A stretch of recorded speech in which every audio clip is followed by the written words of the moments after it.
Para los que no me conocen, me llamo Susana y al hablar de depresión, abrí la puerta para hablar de salud mental. Y hoy, con el apoyo de Archive Experts, una empresa líder en transformación empresarial, queremos transformar la idea que se tiene de la salud mental, para así transformar vidas, quizás la tuya o la de alguien que amas. Este es un espacio donde a través de muchas voces vamos a visibilizar la realidad de la salud mental en este universo que nos une como humanidad y resignificar los momentos de oscuridad desde el universo que compone a cada uno de nosotros. Por eso, abro mi corazón y mi alma y les cuento mi historia con este acompañante llamado depresión. Invito a otros a contar su historia y junto a expertos les entregamos cuestionamientos y herramientas para acompañarlos a transitar su camino. Recuerden que cuando compartimos nuestra vulnerabilidad, cultivamos entendimiento y cosechamos conciencia. Bienvenidos a este viaje donde vamos a ir al fondo. Importante, este podcast tiene fines informativos y de divulgación. La información aquí presentada no sustituye en ningún caso una consulta, evaluación o tratamiento psicológico o psiquiátrico profesional.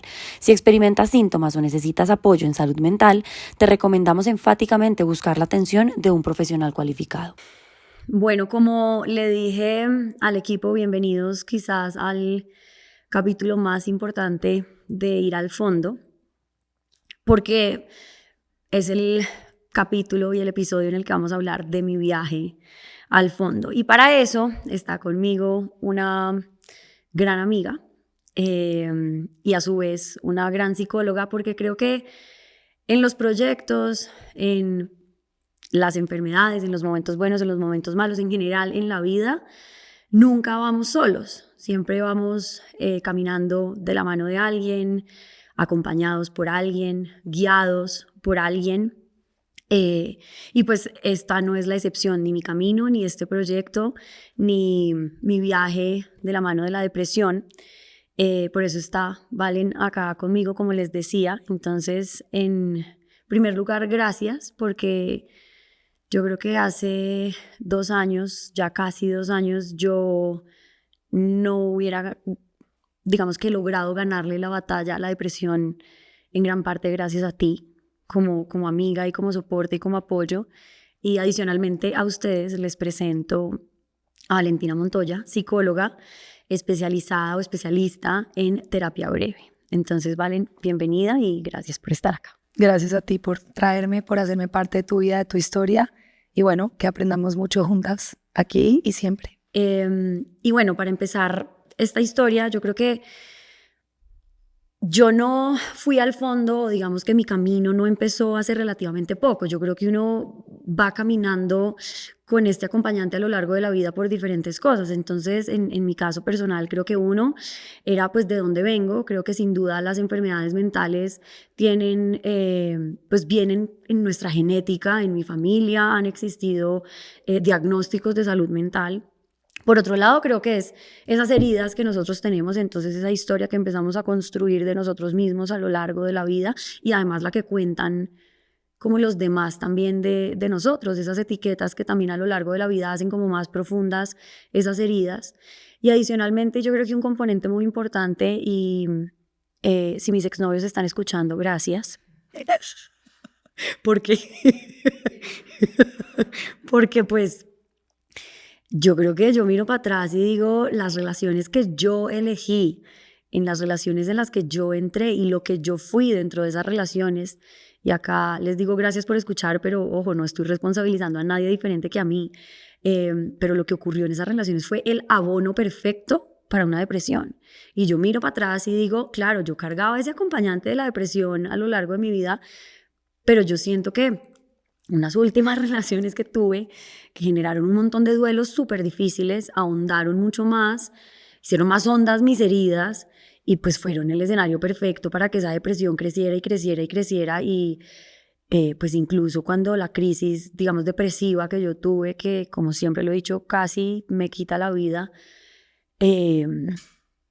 pues sí, incluso fue una crisis pues como en coyuntura o pues en medio de una relación que además pues quise mucho y que en medio de todo eso también fue una relación que se perdió.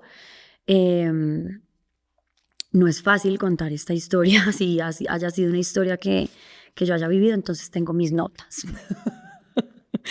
Miren, yo estoy acá pues frente a ustedes o los que estén solamente escuchando, porque tengo como, digamos que alguna certeza, si es que todos los que están escuchando, tú, yo, todos los que están acá, estamos pasando por algo. Todos estamos pasando por algo. Y también creo que todos estamos ignorando el peso o sea, en algún momento todos estamos ignorando el peso de eso que está pasando, o lo hemos hecho, ¿cierto? Y al final creo que eso lo que nos ha llevado es acostumbrarnos a cargar ese peso. Yo siento que en general, como que los seres humanos, como que nos acostumbramos a vivir mal. A vivir pesados. Exacto. Y porque el proceso de quitarse esa carga es dolorosísimo y es dificilísimo. Y ahí llego a algo que yo he dicho una y otra vez cuando me han preguntado y podrán decir, pero esta vieja se enloqueció. Yo hoy estoy absolutamente segura que el mejor regalo que yo he tenido en la vida es la enfermedad por medio de la cual no quise la vida misma, que se llama depresión. Y alguien dirá, pero ¿por qué? O sea, ¿por qué le agradeces a la depresión? O ¿por qué, o sea, por qué tal vez como, entre comillas, romantizar un momento tan difícil o una enfermedad o un diagnóstico mental? Y es porque al final eso era lo que yo necesitaba en la vida para conectarme con mis heridas, para aprender a escucharme. Como que a mí la depresión llegó y me agarró y me dio una sacudida que me hizo mirar adentro. Y es como, ya, o sea, ya, tienes que dejar de ignorar lo que has ignorado toda tu vida, tienes que enfrentarte a ti, tienes que literalmente ir al fondo. Y esto va mucho más allá de solamente como verse un espejo e identificar las heridas, sino también es empezar a hacerse responsable, porque el único responsable es uno. Independientemente que sí, claro, a uno las personas le hacen daño, pero al final el daño lo tienes tú en tus manos. Entonces, ¿tú qué vas a hacer? ¿Qué vas a hacer con eso? Y la que tenía la depresión en las manos, pues, era yo. Y yo creo que también la depresión en todo este proceso, pues, llevó a finalmente ayudarme, me llevó a como a entenderme y asimismo a perdonarme. Y esto lo dije obviamente al introducir este podcast, y es, ¿todo esto para qué? Y es porque yo tengo un gran objetivo con este proyecto y con hablar pues, de mi historia, y es como, y lo he dicho una y otra vez, pues tú que eres mi amiga, creo que sabes que es una frase que ha estado ahí presente, y es, yo quiero resignificar, yo quiero que las personas y las personas que están escuchando, que resignifiquemos los momentos de oscuridad como una de las herramientas más poderosas que tenemos de autoconocimiento y evolución como seres humanos. Porque lo único que uno quiere como ser humano ante un momento de oscuridad es como salir corriendo o evadirlo o no entrar. Y no sé si de repente tú veas eso, por ejemplo, como constantemente en consulta. Es como llegar ahí es súper difícil. Sí, yo creo que lo que termina pasando es que acumulamos y acumulamos y acumulamos, porque siempre hay algo más llamativo y algo más adictivo, que es distraernos porque el mundo tiene muchas distracciones, incluida nuestra propia personalidad, es una forma de distraernos, la resistencia al cambio, y creo que al final todo viene de esta incapacidad que tenemos los seres humanos en general de tolerar la frustración y de incomodarnos y de aceptar que seguramente algo no está bien, y sobre todo ya cuando tú entras a un proceso terapéutico, que me encanta que lo dices, te das cuenta que tú estás alimentando el problema. Sí, llevo toda la vida diciendo, es que mis papás, es que mi papá, es que mi educación, es que el colegio, es que el bullying, es que mi expareja, y aunque todos estos factores son estresores que afectan, la única persona que puede realmente desbloquear es uno. Entonces, creo que tomar esa responsabilidad es un coraje. Hay una frase que a mí me encanta que es, al humano le hace falta el coraje de sufrir para dejar de sufrir. Y creo que precisamente una depresión donde ya, por más de que tú quieras tratar de estar tranquila, te consume porque sintomatológicamente y literalmente y químicamente, claro, ya no puedes, te obliga sí o sí a parar, dejar la distracción, sentir, pues porque es demasiado llamativo lo que está pasando adentro, y que empieces a tomar el control de tu vida. Claro, y ahí es donde, digamos que dentro de toda esta historia, yo abro un cuestionamiento en principio para mí, y es algo que me pregunto todo el tiempo ahora, no me lo preguntaba antes, y pues es una pregunta que yo creo que vale la pena que todo el mundo se responda, y es cómo estoy atravesando los momentos de oscuridad, porque desde como yo lo veo o como yo aprendí a diferenciarlo es como está la quietud, o sea, o está el negarlo, el culpar a otra persona, ignorarlo, evadirlo. Entonces es, al final hacer todo eso nos aloja en estar exactamente en el mismo lugar. O del otro lado está el proceso más difícil que tú lo estabas diciendo, y es como reconocerlo para entender finalmente que está ahí, que no nos podemos seguir diciendo mentiras. Uno se dice muchas mentiras precisamente como tratando de meter el mugre debajo del tapete. Enfrentarlo como para estar dispuestos a entenderlo y a decir, bueno, ¿qué hago con esto que tengo en las manos? Hacernos responsables, además para dejar de culpar al resto del planeta, y aceptarlo como para dejar de tener resistencia. Y yo creo que eso genera algo que para mí es una palabra clave, incluso la tengo tatuada, y es movimiento. Sin movimiento finalmente pues no puedes evolucionar para ningún lado. Y ahí también llega como otra frase que se la escuché a Angelina Jolie en un podcast, incluso que la estaban entrevistando, y esa frase desde ahí se volvió como un mantra para mí, es: la única manera de atravesar por algo es atravesándolo. Es así de simple. Eso suena como, ay, sí, no, pero es súper fácil, no, es redundante, no es. Exacto. Es así tal cual. Es así tal cual. Y esta es otra frase que escuché también en algún momento y la uno a esa, y es: y todo aquello que no cambiamos lo estamos eligiendo. Entonces, si yo no acepto, enfrento y vivo con mi depresión para entenderla y para atravesar por ahí, pues finalmente la estoy eligiendo y estoy eligiendo quedarme ahí. Entonces, lo que pasó conmigo, un poco ya para entrar como en materia de mi historia, es: yo toda la vida me conté una historia que me ayudó como a sobrevivir, pero que también me alejó de la versión que yo quería ser y de lo que en esencia yo realmente era. Entonces, si a mí me preguntan como Susi, descríbete, o cómo describir, o esa Susana, ¿cómo se describiría? Entonces, claro, era una Susana en constante movimiento, que no paraba y se sentía además orgullosa de ese movimiento. Yo hago y hago y hago y hago y hago. Yo no sabía parar. Yo no sabía descansar, porque para mí mi valor estaba atado a lo que hacía todo el tiempo. Era una persona que decía: yo con todo puedo, yo no necesito a nadie. ¿Ayuda? ¿Qué es eso? Yo no necesito pedirle ayuda a nadie. Mujer maravilla. Sí, mujer maravilla. Irónicamente, además, toda la vida he ido a terapia. O sea, es decir, yo toda la vida he pedido ayuda, pero yo no me dejaba ayudar de nadie diferente pues a la ayuda que yo buscaba. Era como, hasta la ayuda la busco yo. O sea, a mí como que no vengas. Yo la controlo hasta donde yo diga. Sí, hasta donde yo diga. Claro, una mujer absolutamente controladora. A mí nada me derrumba. Entonces, claro, yo siempre fui y me proyecté así y me creí esa historia y la viví, y al final entonces las personas veían a esa Susana, y al ver esa Susana pues también empezaban a etiquetar a esa Susana. Entonces ahí es donde digo, el mundo cuenta una historia tuya pues a partir de lo que ve, pero también te la estás creyendo tú. Entonces eso es como una bola de nieve que ni para aquí ni para allá. Entonces yo me contaba esa historia de: a mí nadie puede conmigo, nadie me puede derrumbar, a mí me pueden pasar por encima y a mí no me duele, lloro 3 días y se acabó. Y ya, digamos que por su parte, además, yo tengo un carácter muy fuerte, pero entonces yo siempre lo vi como, pues, perdón la palabra, pero Susana es una malparida.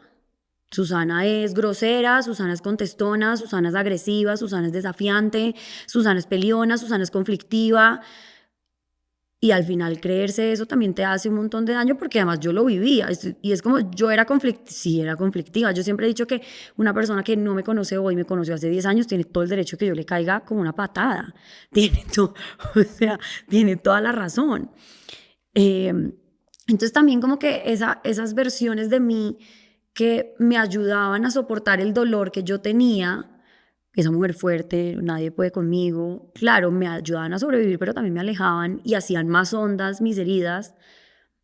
Pero uno ahí es muy ignorante, además, porque uno no se da cuenta, ¿no? Uno no se da cuenta que uno está haciendo eso. No, es un círculo vicioso, adictivo. Ni siquiera te das cuenta que tu cerebro es adicto a seguir reaccionando así, y pues que al final en el momento te servía de algo, ¿no? O sea, es como la rabia sirve en algún momento, y cuando ya está, la mantienes, deja de servir, te intoxica y terminas hiriéndote tú. Pero claro, en un inicio hace sentido responder si me siento atacada, hace sentido ser contestona si me hablaron de alguna u otra manera de una forma que no me gustaría, etcétera.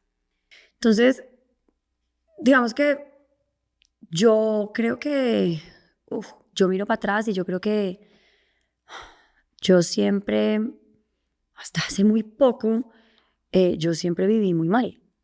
Yo miro para atrás y yo digo, ay, obvio, tuve momentos de felicidad, pero yo siento, ¿sabes cuál es el sentimiento? Yo siento que yo toda la vida viví en resistencia y como de pelea con la vida.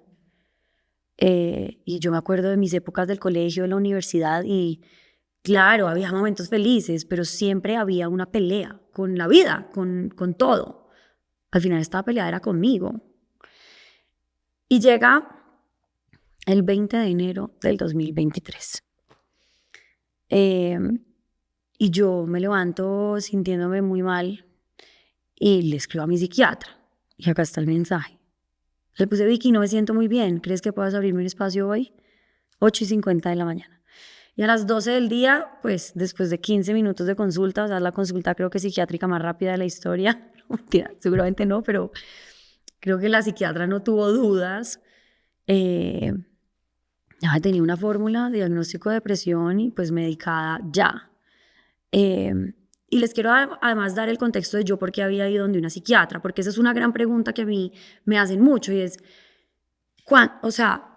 ¿yo cuándo pido ayuda? ¿Yo cuándo sé que tengo que llamar a una amiga porque estoy triste? Sí, ¿qué tipo de ayuda además? O a un psicólogo o a un psiquiatra. Es que, yo creo que es difícil responderse esa pregunta. El contexto de yo porque tenía una psiquiatra es, como yo les dije, nuevamente yo era la niña difícil, que siempre fue una niña difícil, y a los 6 años mi mamá me enchocoló en el consultorio de una psicóloga porque no sabía qué hacer conmigo. ¿Qué hacemos con esta niña? Ayuda. Pero mira que ahí empiezan las etiquetas. Es decir, yo no estoy diciendo que yo no necesitara esa ayuda. Y nuevamente, y la culpa no es de mi mamá. Incluso a mi mamá le agradezco que desde muy chiquitica me haya normalizado la terapia, por ejemplo. Porque seguramente yo no hubiera podido pedir ayuda tan fácilmente si mi mamá no me hubiera inculcado. Si fuera la primera vez. Exacto. Pero desde ahí empiezan las etiquetas. O sea, yo siempre dije, es que yo siempre he sido un problema. O sea, a mí a los 6 años me llevaron al psicólogo porque no sabían qué hacer conmigo. Yo siempre he sido un problema. Sobre todo hay algo mal en mí, ¿no? La constante hay algo mal en mí. Entonces, justo como en 2020, sí, antes de empezar pandemia, yo había terminado una relación, estaba vuelta a miseria, y yo empecé a reconocer en mí una tristeza que yo nunca había sentido. Yo decía como, esto está como distinto a las otras tusas, esto está distinto a las otras veces. Voy a pedir una ayuda adicional y pedí que me recomendaran una psiquiatra. Llegué donde esta psiquiatra, ella en ese entonces no me medica, no me diagnostica con depresión, me dice, claramente no estás en tu mejor momento, y yo en pandemia estuve acompañada por ella, digamos que a nivel terapéutico. Yo creo que eso es otra cosa que es importante que las personas sepan, y es sí, hay psiquiatras de un corte muy médico que no hacen terapia, pero hay psiquiatras que hacen el acompañamiento terapéutico. Me fui como desconectando a lo largo de la pandemia pues de ella y seguí con mi psicóloga. Entonces nada, pues yo tenía el número de ella ya tenía como mi historia clínica y demás. Y a diferencia de en el 2020, en esta llamada, ella sí, no, ella me dijo, no, o sea, de verdad, como que diagnóstico de depresión, ve y cómprate estas pastillas. Y entonces yo ahí lo primero que hago es llamar a mi mamá, obviamente. Hay momentos en donde uno solo llama a la mamá. Yo creo que hay cosas para las que las mamás están. Pero antes de seguir con mi historia, un paréntesis importante para las personas que están conectadas, y ahí te pido que me ayudes, es, yo sé que, a ver, y esto es importantísimo decirlo, y es, la única persona que puede diagnosticar un trastorno de salud mental es un psiquiatra, ¿cierto? Pero uno sí puede tener una idea de más o menos, por ejemplo, en este caso que estamos hablando de depresión, cómo se ve, cómo se siente, qué pasa, cuál es el comportamiento de una persona, porque es que la depresión se confunde con muchas cosas. Ok, bueno, primero los psicoterapeutas también podemos diagnosticar. Lo que pasa es que no tenemos como, no estamos tan pegados. Por eso no me hagan caso a mí. No, es decir, a lo que voy es que como no podemos medicar, claro, sí, tienen que tenemos remitir. tener una remisión o un acompañamiento psiquiátrico donde tú le envías la historia clínica, le das tu reporte al psiquiatra, le dices, yo veo este diagnóstico, revísalo tú y pues ya con el psiquiatra en conjunto se toma la decisión de la medicación. Pero sí, obviamente, como si, digamos que el psiquiatra generalmente tiene el DSM-5, que es el Manual Diagnóstico de Salud Mental, pues de las enfermedades psiquiátricas, y ahí puedes estar un poco como con el checklist, ¿no? De llevas más de 6 meses con estos síntomas, entonces ya hay un diagnóstico. Y obviamente es importante pues entender que las etiquetas, vuelvo y digo, a mí no me gustan, pero en muchísimos casos, por ejemplo el tuyo te lo digo muchas veces, era necesaria la palabra para que tú entendieras que lo que te estaba pasando no eras tú. Ah, no, a mí la palabra depresión me quitó un peso de encima que ustedes no se alcanzan a imaginar, porque como que dejé de culparme, como que yo dije, es que, puta, si hay algo más grande que yo. O sea, esto no es de, o sea, esto excede mi voluntad. Y esa mujer fuerte que todo lo puede y que nada puede conmigo, es como, pues mira, mi ciela, llegó la depresión para cachetearte y decirte, mira que si hay algo más grande que tú. Y por eso digo que a mí la depresión me sentó y me sentó para obligarme pues como a mirarme, pero también me quitó un peso enorme de encima. Fue como, claro, esto explica muchas cosas. Bueno, y la depresión, digamos que hay muchos diagnósticos o muchas formas de verla. Como yo la he estudiado y lo que a mí me ha funcionado es, en realidad, la depresión es una consecuencia, una desilusión que te genera un montón de síntomas como tristeza profunda, ansiedad, porque a veces pasa que la gente que está en depresión dice que no porque tiene ansiedad, pero tú puedes tener depresión y tener ataques de pánico y tienes depresión, pero es una desilusión, ya sea hacia la vida, hacia ti misma, hacia los demás, hacia el mundo, y es una desilusión que lo que termina generando es que tú todos los días haces y haces y haces, es una de las opciones, que en tu caso creo que es lo que pasó porque hay depresiones activas, hasta que ya no puedes más y entras en la renuncia. Entonces el síntoma principal de una persona en depresión es la renuncia constante, que nosotros le llamamos el suicidio cotidiano. Es como no quiero vivir o no quiero hacer eso. Ya hay unos síntomas que ya los hablaremos un poco más a profundidad, pero la generalidad es cuando tú te das cuenta que estás renunciando hacia tus metas, hacia tu día, y hay una disfuncionalidad. Estás inhabilitado de vivir como generalmente vivirías, ya sea en el sueño, en la comida, en el sexo, en las relaciones, en el trabajo. Sí, como que todos los aspectos que generalmente compondrían tu vida se ven inhabilitados, se ven afectados, hay una disfuncionalidad, o no los puedes activar en la misma intensidad, o incluso ya no estás pudiendo activarlos. Claro.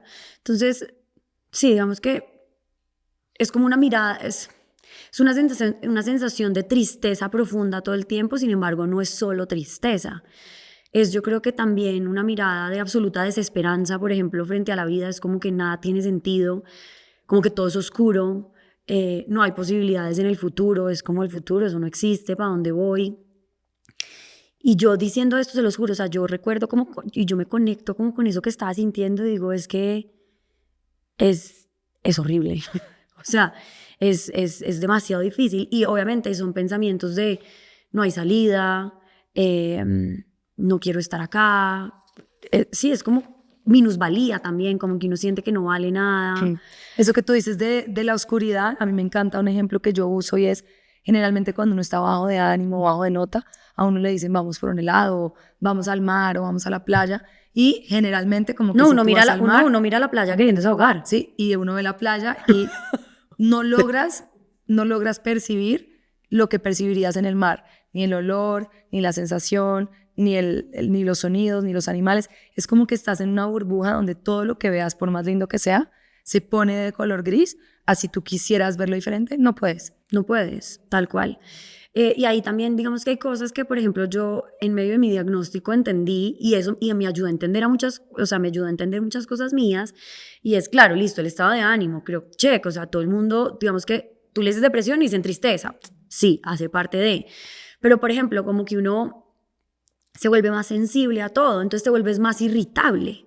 Entonces, esos cambios de ánimo, es decir, yo soy una persona con un carácter fuerte, yo en cierta medida, frente a ciertas cosas, soy intolerante, pero es que yo no me aguantaba a nada ni a nadie, ni a mí. Entonces es como, claro, entonces logré ser un poquito también más compasiva diciendo, claro, yo me tengo que hacer cargo de mi irritabilidad y yo no puedo, pues, entre comillas, mandar a comer mierda a todo el mundo y que no importe, pero como que ya entiendo de repente esa irritabilidad de dónde puede venir. Y tu sistema nervioso está colapsado. El apetito, además. por ejemplo, también cambia. Yo llegué a pesar 45 kilos. Yo creo que muchas personas en redes sociales seguramente lo veían muy por encima, pero yo cada que me paraba en la báscula y veía 45 kilos, yo decía, pues, o sea, parecía una calavera. Tú lo dijiste, digamos que el deseo sexual también, pues casi que se va por completo. A mí, creo que uno de mis síntomas más presentes era, a mí me costaba, yo siendo una mujer tan activa y que me reconozco como en ese movimiento, yo no podía empezar el día. O sea, pararme de la cama era como, pucha, vamos otra vez a vivir. Qué pereza. Sí, es un peso enorme y muy importante también algo y es, no hay placer, ¿sí? Es decir, No. el placer se apaga, te empiezas a apagar, entras como en una anedonia. La depresión hace parte de otros diagnósticos como la anorexia, los trastornos de alimentación, un trastorno obsesivo compulsivo, puede estar combinado con sintomatología de depresión y tú te das cuenta que son personas que están tan sumergidas en su problema que ya no pueden disfrutar la vida, ¿no? Y el placer es el antídoto de la depresión. El placer, bueno, ¿no? El disfrute, el de la serotonina, el real. Entonces también es importante como que reconozcan, ya no estoy disfrutando, no estoy pudiendo sentir placer, puede ser uno de los síntomas también.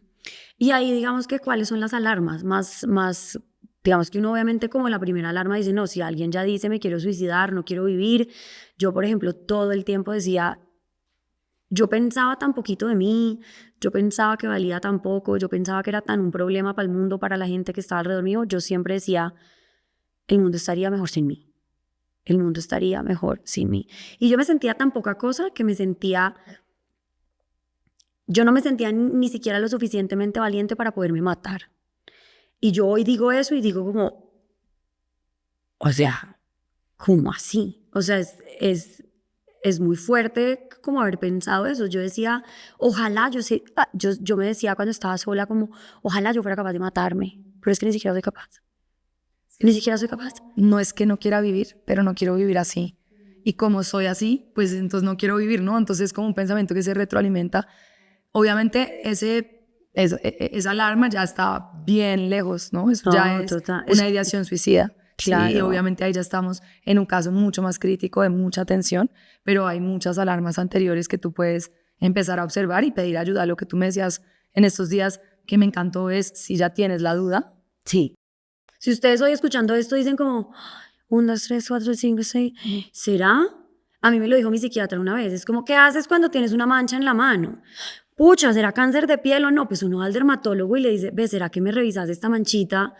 A ver qué. A lo mejor te dice, relájate, no es cáncer, tranquila. O a lo mejor terminas en quimioterapia. O sea, es decir, es mejor pues salir de la duda. Ante la duda siempre, ante una sensación que se me prolonga en el tiempo, que no estoy pudiendo resolver con ir a la playa o dormir mejor o comer mejor. Tuve un día de trabajo muy largo, estoy irritable, pero esto se me repite, así duerma, así coma, así hable, así trate. Estoy constantemente como más de un buen tiempo. Generalmente en los diagnósticos son 6 meses, pero yo siempre digo desde el principio, si tú llevas un mes sintiéndote mal, nunca va a faltar que tengas una perspectiva de alguien que pueda ayudarte a entender y que te dé una herramienta que te ayude a sobrellevar esa incapacidad que estás sintiendo. Y definitivamente la señal es, mi día ya no es igual de funcional antes. Ya no estoy pudiendo vivir mi vida como siempre. Todo me sabe a mierda, o sea, es como de verdad. Sí, no, sí, si están en ese lugar, levanten la mano y vayan y pidan ayuda y lo peor que puede pasar es que te devuelvas a la casa tranquila, diciendo estoy bien. Tal cual. No, eso sería lo mejor. Sí, lo peor sería otro diagnóstico. Pero, bueno, entonces yo levanté la mano, volviendo a la historia, me voy con esa fórmula. Yo nunca peleé con la ayuda, yo nunca peleé con la medicación, pero sí es un choque. En mi caso fue un choque porque yo decía, soy un puto fracaso. Llevo toda, y soy débil, y yo decía, llevo toda la vida haciendo terapia para evitar este momento. Es como es que yo adentro de mí sabía que podía llegar a este lugar. ¿Por qué? Porque me conozco, porque sé, a lo largo de mi vida yo he tenido, digamos que algunos momentos de ansiedad bien fuertes, o sea, como que yo sabía que a mí la depresión me coqueteaba. Entonces yo decía como, soy un puto fracaso porque llegué al lugar al que no quería llegar. soy débil porque no logré controlarlo. Entonces, y como que al final yo lo resumo todo en una sensación, era rabia. Yo tenía mucha rabia de haber llegado ahí, de no haberlo evitado. Y yo llamé a mi mamá y entonces ella me dijo, mi mamá también es psicóloga y además es mi mamá. Y me dijo, yo mami, me acaban de medicar. Y me dijo, yo sabía. ¿Por qué? Y me dijo, por esto y por esto, pero pues el camino es tuyo, o sea, yo no te iba digamos que empujar hacia él. ¿Cómo te sientes? Entonces yo le dije, tengo mucha rabia, me siento así, tal cual como les acabo de contar. Y ella básicamente me aterrizó a mi lado más humano y me convenció de eso, de que era humana y que no era un fracaso, que no era débil, que sencillamente era un lugar inevitable. Creo que hay lugares inevitables y hoy digo, hay lugares necesarios. Y frente a la medicación me dijo una cosa súper bonita y es, mira la medicación como las muletas que te van a ayudar a caminar mientras aprendes a caminar otra vez. Y ya. Pero el trabajo lo vas a hacer tú. La medicación por sí sola no te va a ayudar a regularte. Además que la medicación se demora un tiempo en equilibrarte, en hacer efecto. Entonces, bueno, yo empecé ese camino y digamos que a mí empezar a hacer terapia y empezar este camino me ayudó, como esta primera puerta que yo abrí ante la vulnerabilidad, me ayudó mucho porque, y yo acá lo tengo escrito, y es romper con la historia de una mujer fuerte que podía con todo, que era inquebrantable, y empezar a tener conversaciones vulnerables. Me permitió resignificar la vulnerabilidad y establecer una relación distinta con ella, entendiendo que una mujer fuerte, o sea, yo, es también la que se permite sentir y sentirlo absolutamente todo. Entonces, es otra mirada, es entender que ser vulnerable incluso es una forma de fortaleza mucho más pura, y yo nunca me lo había permitido porque yo seguía, ¿no? Yo iba por la vida como un bulldozer y es como a mí nadie me hace nada y es como yo aplasto a todo el mundo y a mí nadie me aplasta, y es lo que yo digo, llegó la depresión y me dejó sentada literalmente. Y ahí ¿se acuerdan? Yo les hice una mención especial a mis exnovios en este podcast, pero les voy a explicar ahorita por qué, y es el lugar a lo largo de mi vida en el que yo más conflictos he tenido ha sido en mis relaciones. Mi relación con mi mamá, relaciones interpersonales, relaciones de trabajo y específicamente mis relaciones de pareja. Entonces, digamos que yo acá logré entender que el lugar en donde yo más crisis estaba teniendo, que eran mis relaciones de pareja, era el lugar que me estaba mostrando hacia dónde tenía que mirar. Es decir, como que yo creo que es válido preguntarse en qué aspecto de nuestra vida nosotros estamos teniendo más crisis para entender dónde están nuestras heridas. Y al final, en mi caso, mis heridas más grandes, pues me las estaban mostrando mis relaciones. Y yo creo que pues haberme dado cuenta de eso es súper valioso, la verdad. Hubo algo además que una vez pasó con mi exnovio y yo empecé a tener conversaciones vulnerables también con él, y pues en medio de una crisis, esto pasa, tengo depresión.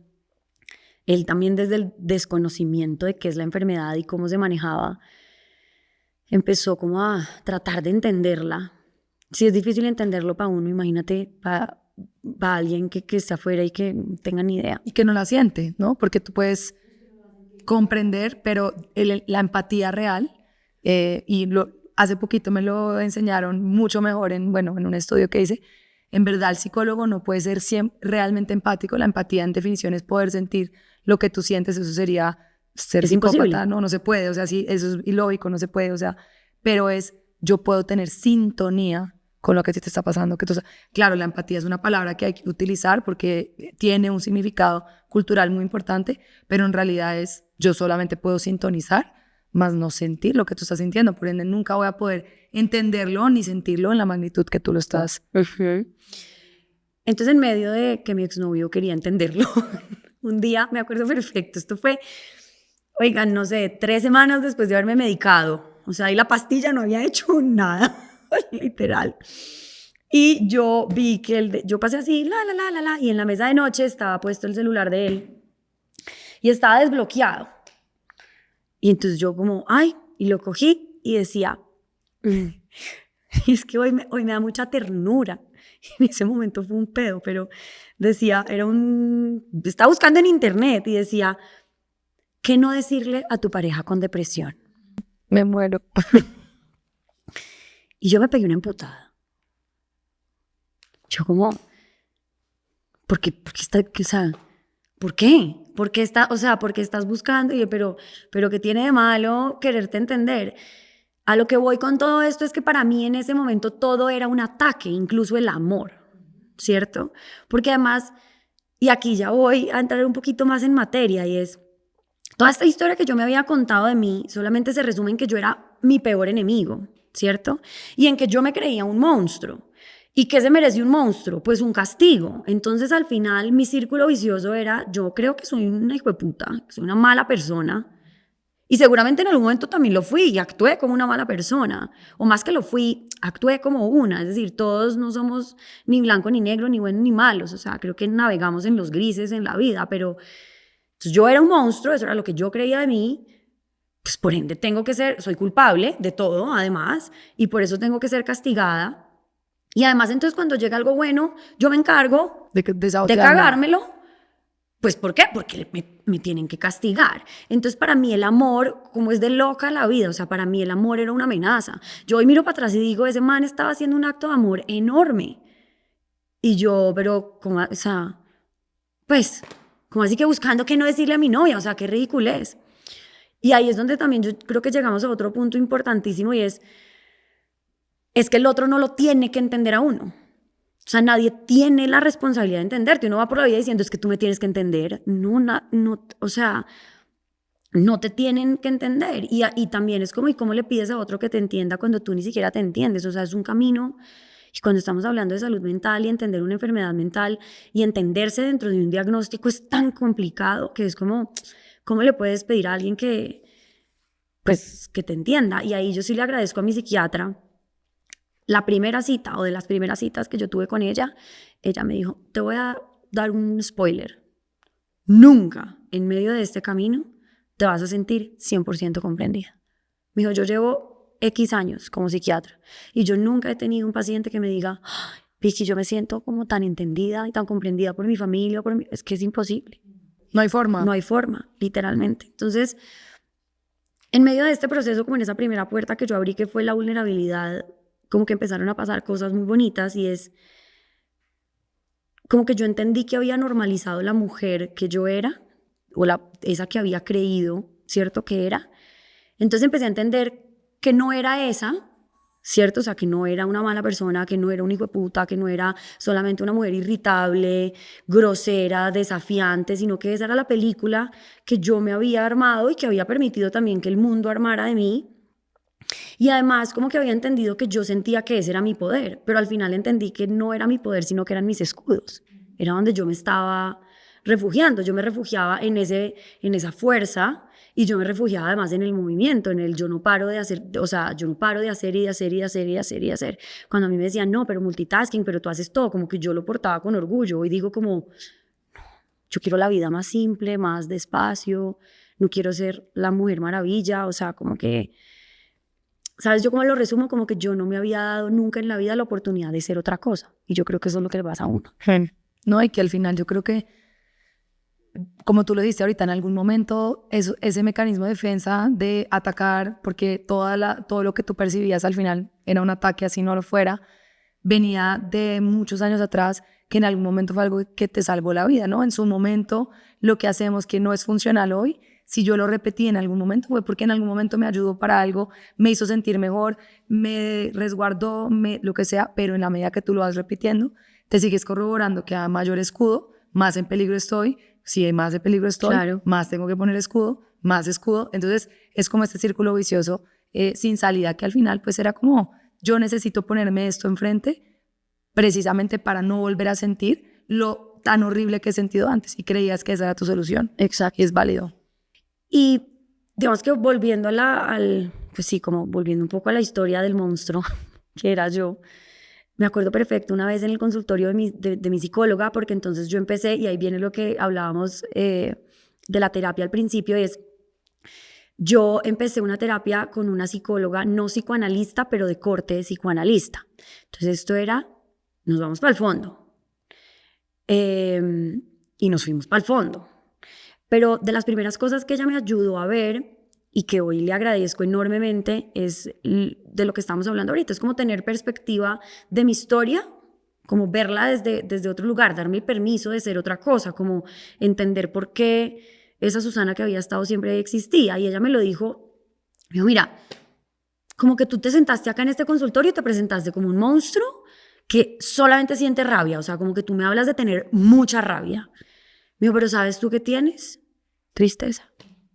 Mira, tú lo único que tienes en tu vida es tristeza.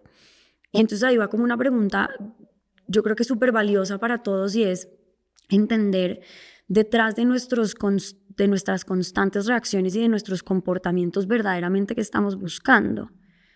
Porque yo pensaba que yo estaba buscando pelear, que estaba buscando conflicto, que estaba buscando ser desafiante, como a mí que se me venga el mundo entero, que aquí estoy yo.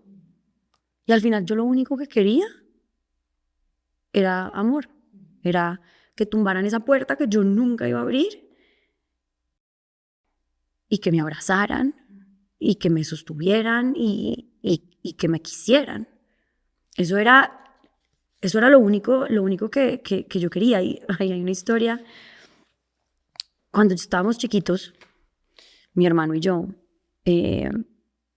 estábamos en el cuarto y yo estaba haciendo una tarea cortando unos papelitos para hacer un collage. Como sí, recortando ojos de diferentes caras y bocas para hacer un collage de una cara. Y se me perdió un ojo. Y yo me emputé con mi hermano y mi hermano fue, y Felipe, ¿dónde está el ojo? Y Felipe, yo no sé dónde está el ojo. Yo realmente no me acuerdo muy bien cómo fue la situación. Seguramente mi hermano dirá, yo no tuve nada que ver. Yo no sé si mi hermano escondió el ojo o no, si fue, no tengo ni idea.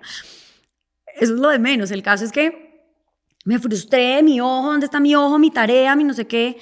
No sé cuántos años tendríamos. Yo cogí unas tijeras y le tiré las tijeras en la cabeza a mi hermano. O sea, pues desmedida la reacción, sin duda. Entra mi mamá, obviamente me regaña, obviamente me grita, obviamente abraza a Felipe, obviamente contiene a Felipe porque pues le tiene unas tijeras en la cabeza.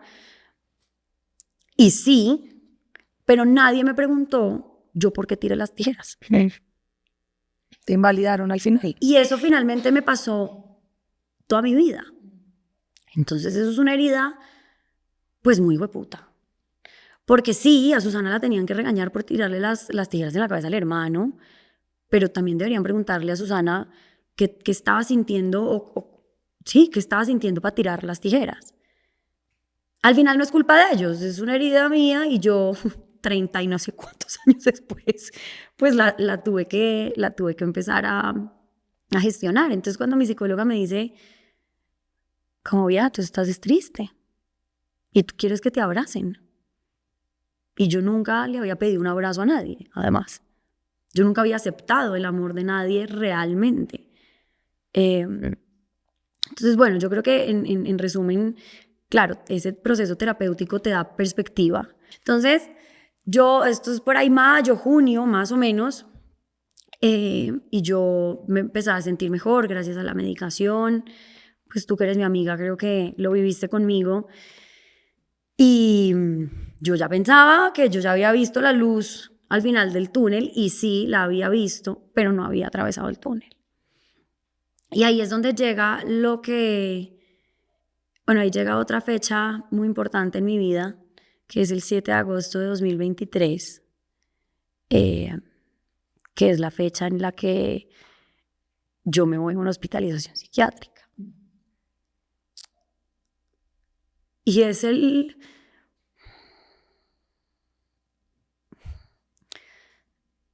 lo más lindo que he hecho por mí, pero sin duda es como el check-in más hijueputa que he hecho en mi vida también. O sea, tomar la decisión de como ausentarse de la vida para reconectarse con ella. Y es que me devuelvo ese momento y fue un momento muy difícil. Y acá llegamos a una conversación que tuve contigo. yo me venía sintiendo como muy... Yo sentía que a mí, precisamente por la terapia y el tipo de terapia que yo estaba haciendo, que hoy miro para atrás y digo además absolutamente necesario, pero fue como un mal necesario, ¿no? Pues como un bien mal necesario, porque sí fue una terapia que me desestabilizó mucho. Incluso cuando yo entré a la clínica me dijeron, tú eres consciente que gran parte de tu crisis es una crisis terapéutica.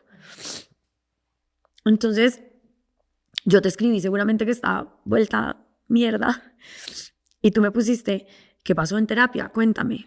Entonces yo te puse,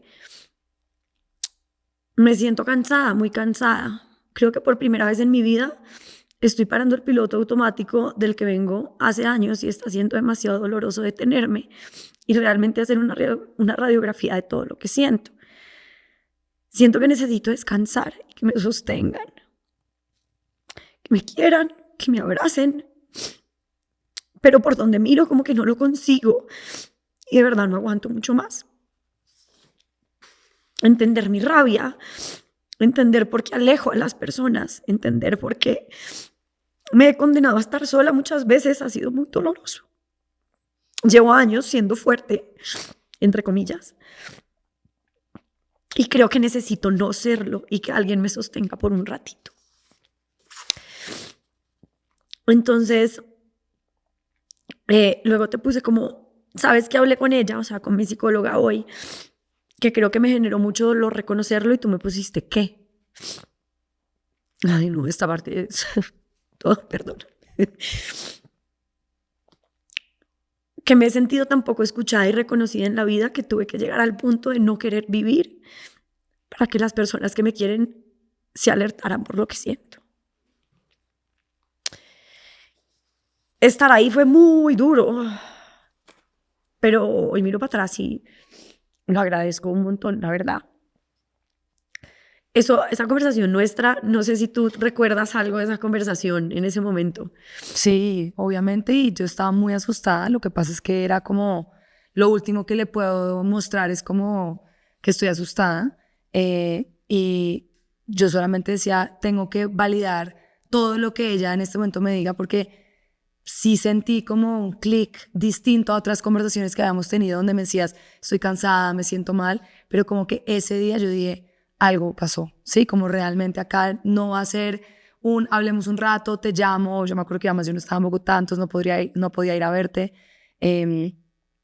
Y pues ese fue el día que me dices, decido esto, y como que para mí fue como, no, ¿qué? ¿What? Como que no.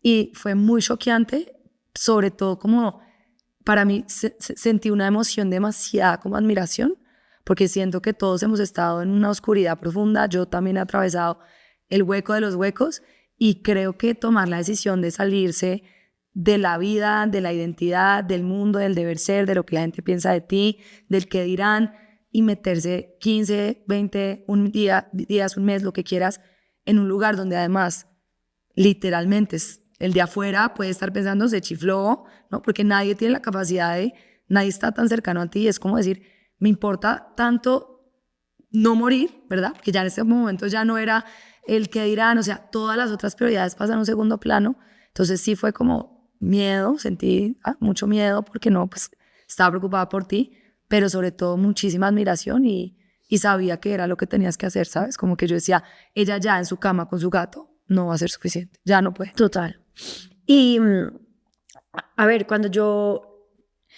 la historia es que yo llego a la oficina de mi manager, que es como una segunda mamá para mí, y ella me ve y me conoce hace tanto tiempo que me vio y me dijo, yo había llegado supuestamente a una reunión, y ella me ve y me dice, subes ya a la oficina, o sea, y me sentó y me dijo, tú no te vas de acá hasta que llames a tu psiquiatra. Y yo, no, pero tengo cita el martes. Eso fue un viernes. Yo, pero tengo cita el martes. La llamas ya. Y yo, ok, sí, señora. Yo llamo a mi psiquiatra, como, oye, Vicky, creo que tenemos que hablar. Y ella, además, como que nunca había movido paciente, o sea, como que ella entendió que era una urgencia y me dijo, listo, te veo en 1 hora. Y ahí, mientras eso, Tati llama a mi mamá, como esto empieza la red de apoyo, como literalmente a moverse. Y yo me voy para la casa de mi mejor amiga, que además no es mi mejor amiga de toda la vida. El angelito. Es una persona que hoy ella sabe que he hecho un poquito para atrás. Unos 15 días antes de mi hospitalización, mi hermano había venido a Bogotá y yo le había dicho que me quería suicidar. Mi hermano, evidentemente sin saber qué hacer con esa información, también llama a mi mamá la psicóloga, la psiquiatra. Ahí me doblan la medicación, aquí me devolví un poquito, que es una medida pues también de urgencia, me doblan literalmente la medicación. Y mi hermano, casualmente ese día, porque había venido un evento, unos eventos de running que yo estaba haciendo, las personas que de repente hayan estado en ese evento, quizás hoy digan, yo sí vi a Susi ese día. Bueno, estaba creo que en el peor hueco de mi vida. Pero fíjate, eso pasa, ¿no? Como the show must go on. Entonces uno va por la vida y uno sigue y yo por dentro muriéndome. Y ahí mi hermano le dice a Valeria, no la dejes sola. Y esa mujer durmió en mi casa los 15 días hasta... Ella me llevó al aeropuerto y me llevó al aeropuerto. Yo estuve hospitalizada en Medellín. Entonces el caso es que yo llamo a mi psiquiatra, estoy en la casa de Valeria y la psiquiatra me ve y me dice, mi niña, llevamos 6 meses o 8 meses con medicación, esto es agosto, te he doblado la medicación, o sea, yo en este punto te tengo que decir que te tienes que ir a una hospitalización. No, o sea, obviamente uno es no, y no era no, o sea, sí desde el susto, porque a ti te dicen hospitalización psiquiátrica y tú dices, marica, ¿será que, cómo así que estoy así de mal? Pero era un poco eso, como que ese ego y esa Susana fuerte decía, ay no, no estoy tan mal, como que a la final no estoy ni tan mal, no, uno como que, yo no estoy tan mal, no, yo salgo de esta. Pero luego llega, Valeria se había ido y cuando vuelve yo le digo, mi psiquiatra me dijo que hospitalización y no. Y ella me sentó, me agarró la mano y me dijo, ¿qué te falta? O sea, ¿qué te falta? Tirarte por intentar hacerte daño. Eso es lo único que te falta. Quizás sí te pueda ayudar. Yo llamé a mi familia en videollamada. Ellos me pidieron, mejor dicho, no importa lo que decidas de la hospitalización o no, pero coge un avión ya a Medellín, como que en Medellín estamos todos.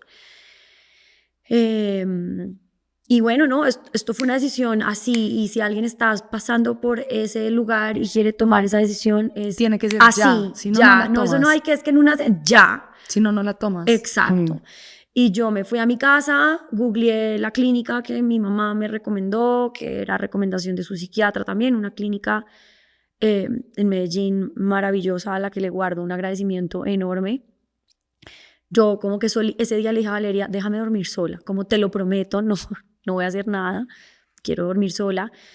Yo googleé la clínica, sentí que era un lugar en el que yo iba a encontrar bienestar, y al otro día llamé a mi familia y les dije, me hospitalizo, llamé a la clínica, yo dije, tengo esta orden de hospitalización, ¿hay camas? Sí, hay cama, ok, era un puente, claro, porque era 7 de agosto, que era un lunes festivo. Esto fue un viernes, el sábado decido, el lunes llego a Medellín y llego a la hospitalización y yo le dije a mis papás, me recogen en el aeropuerto y me llevan directo a la clínica. Creo que el episodio de la hospitalización nos da para otro podcast completo, para otro episodio, es una historia que les debo. Como les dije, yo creo que es el check-in más difícil que he hecho en mi vida, creo que mis papás casi se parten en dos dejándome ahí. Valdría la pena preguntarles qué se siente dejar a una hija en un hospital psiquiátrico. Ahí estuve más de 20 días, fue una hospitalización muy larga. Y ahí entendí, dentro de todos estos aprendizajes que yo les he contado, como, claro, el entender esa historia que nos contamos de nosotros mismos, el impacto que tiene, aceptar esa vulnerabilidad y abrazarla y volverla parte de nuestro proceso, tomar perspectiva, ¿cierto? Como de esa historia que nos contamos a través de un proceso terapéutico, pedir ayuda y también rodearte de quienes sabes que te pueden ayudar, porque no todo el mundo te puede ayudar y hay que aceptarlo. Y yo mucho tiempo después acepté, por ejemplo, que ese momento de mi vida yo lo tenía que atravesar sin mi pareja. Y yo creo que tú fuiste más testigo de esa relación, muy en la mitad. todo ella trató de mediar. Es una relación que yo nunca quise perder, es una persona que amé muchísimo, pero mucho tiempo después entendí que él no tenía que estar ahí, y tú me lo decías un montón, y yo, pero es que el por qué no es así, pero es que el por qué no me ayuda, pero es que, y tú me decías, ¿te vas a dar cuenta en algún momento de tu vida que él no tenía que estar ahí? Que no era la persona que te tenía que acompañar en este proceso, y que además él también en este punto de repente no tiene las herramientas. Yo todo eso lo entendí en la clínica, y en la clínica entendí yo creo que el mayor aprendizaje de todo esto, y es la diferencia que existe entre culpa y responsabilidad. Yo llevaba toda la vida culpándome y culpando a los demás, de quién era yo, de cómo me comportaba y de lo que me pasaba. Yo llevaba toda la vida haciendo terapia, pero yo no había ido al fondo, literalmente. En la clínica me hice responsable de lo que estaba pasando, me hice responsable de mi depresión, me hice responsable de mis heridas, me hice responsable de mi proceso. Me vi en una clínica psiquiátrica, o sea, yo me acosté la primera noche ahí y yo miraba al techo y yo decía, marica, estoy en una clínica psiquiátrica. O sea, esto está pasando. Es muy loco. Y dije, pues bien, me voy a gozar la puta clínica. Aquí estoy. Me la voy a gozar, y me la gocé. Podrán decir, Susana se chifló, pero me la gocé. Me gocé cada momento de desconexión, me gocé cada momento de terapia, me gocé el dolor que estaba sintiendo ahí, o sea, me lo gocé porque dije, vamos a atravesar esto, porque la única manera de atravesarlo es atravesándolo. Y en buenas manos, ¿no? Sentir la seguridad de, soy tan responsable conmigo misma que me puse en un lugar donde realmente me van a cuidar, ¿no? Así la mente te diga, no, tu pareja, no, tu expareja, no, tu amigo. No, es como ninguno de esos realmente en este momento tiene la capacidad de darte lo que te podía dar ese espacio. Exacto. Y nuevamente, yo creo que esta historia llegó a su fin por hoy, pero contarles de la hospitalización creo que es otro gran episodio de mi vida, lo que pasó ahí, cómo el deporte además me acompañó dentro de esa hospitalización. Yo lo he comentado así por los laditos, lo especial que fue la maratón de Chicago para mí en ese proceso, pero la historia es una historia que parece de película. Debo decir que salir de una hospitalización es más difícil que entrar, porque es volver a enfrentarte con todos los estímulos que al final te generaron, te generaron estrés y ansiedad y depresión, y no, es como enfrentarte a la realidad. Yo me acuerdo a lo que esto va a sonar muy chistoso, pero yo me acuerdo cómo se escuchaba el silencio de mi casa cuando llegué de la hospitalización, y me aturdía. Me quiero volver a hospitalizar. Me aturdía. Muy duro. Yo decía que me devuelvan al hospital, ya. O sea, y me acuerdo que yo te decía, marica, ¿cuándo putas me voy a sentir bien? Es que yo he hecho terapia, es que yo he ido a la psiquiatra, es que yo me he medicado, me han doble medicado, yo salí medicada de la clínica hasta los dientes, o sea, pues de verdad, es como, yo no salí con una ni con dos, 3, 4, yo no sé cuántas pastillas, gotas, o sea, es decir, mi crisis no fue una crisis menor. Y yo decía, y salgo, y estoy 20 años allá, y salgo, y me estoy sintiendo peor, y yo me acuerdo que te decía, ¿cuándo me voy a sentir bien? Entonces ahí yo quiero decir una cosa y tú dices otra para los que estén escuchando, y es, miren, lo valioso de todo esto es, yo creo que a uno les llega lo que uno necesita. Yo necesité que a mí la depresión me sentara para cambiarme. Y por otro lado, yo creo que sí es importante conocer nuestra historia para entenderla, pero no para padecerla. Y eso también hizo clic al final. Es como yo entendí mi historia, me tuve compasión, me perdoné, la entendí, pero ya no la padezco, porque yo llevaba padeciéndola toda la vida. Sí, ya no te identificas con ella, lograste generar esta perspectiva, inclusive acompañar a Susana a seguir siendo irritable en momentos, a tener momentos difíciles, porque volvemos a lo mismo, ¿no? Y inconscientemente estamos actuando desde nuestras heridas constantemente. Yo creo que la hospitalización, la medicación, la primera cita a la psicóloga, todo esto, pero sobre todo la hospitalización, que es un poco como el punto al que llegaste, es como el salvarte la vida, ¿verdad? Porque yo literalmente fui al fondo. Pero digamos que al final hay muchas personas que debieron tomar esa decisión y no la han tomado, ¿no? O sea, no es como que solo tú fuiste al fondo, no, es que hay mucha gente que está en el fondo, pero no ha ido al fondo no ha ido a al fondo conciencia. a conciencia, que es lo que necesitaría.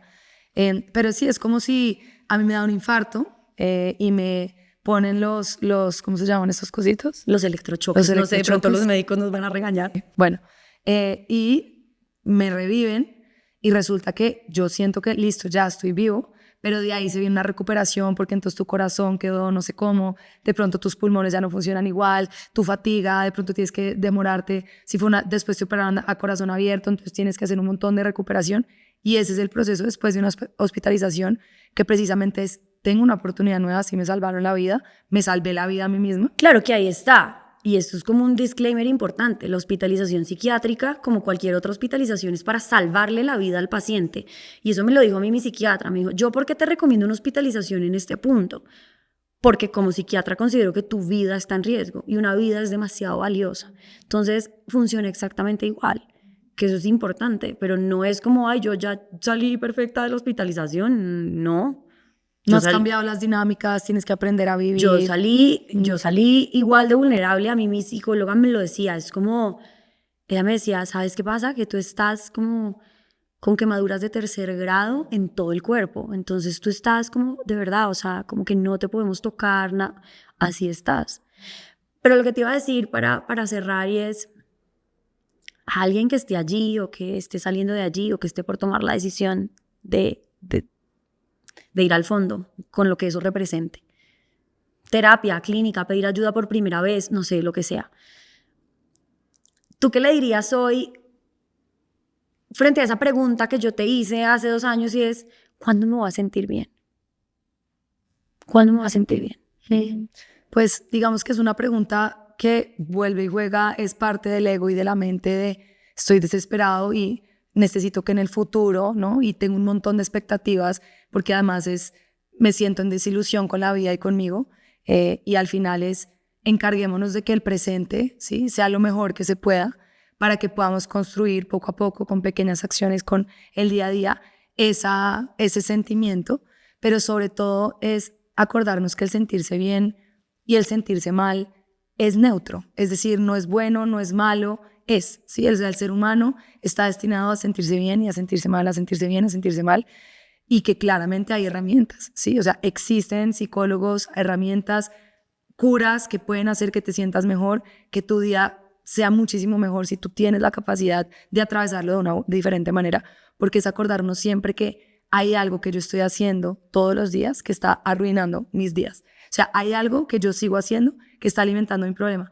Todos los problemas tienen una solución, todos. Lo que mantiene el problema no es el problema en sí, sino lo que estoy haciendo para intentar solucionarlo. No solo yo, sino mi sistema, las personas que tengo a mi alrededor. Entonces ahí es donde te tienes que cuestionar a quienes tengo alrededor. Tengo que hacer una limpieza de personas, estoy yendo al terapeuta correcto, no estoy yendo al terapeuta correcto, cuáles son mis hábitos, cuál es la medicación. O sea, hay un montón de cosas que lo que dan es un montón de esperanza para mejorar. Gracias por acompañarme a contar esta historia con este nivel de detalle. Por invitarme. Todo y quedó faltando como mitad de la historia. Miren, yo quiero cerrar con una frase y es: hoy quise contarles cómo tener un compromiso inquebrantable para entender el lugar en donde estaba, cómo conectar conmigo, aprender a escucharme y comenzar a reescribir las historias que me había contado de mí, me permitieron asumir la responsabilidad de uno de los momentos más oscuros de mi vida, pero tomarlo como la herramienta de evolución más poderosa que he tenido como ser humano. Así que, a ir al fondo, todos.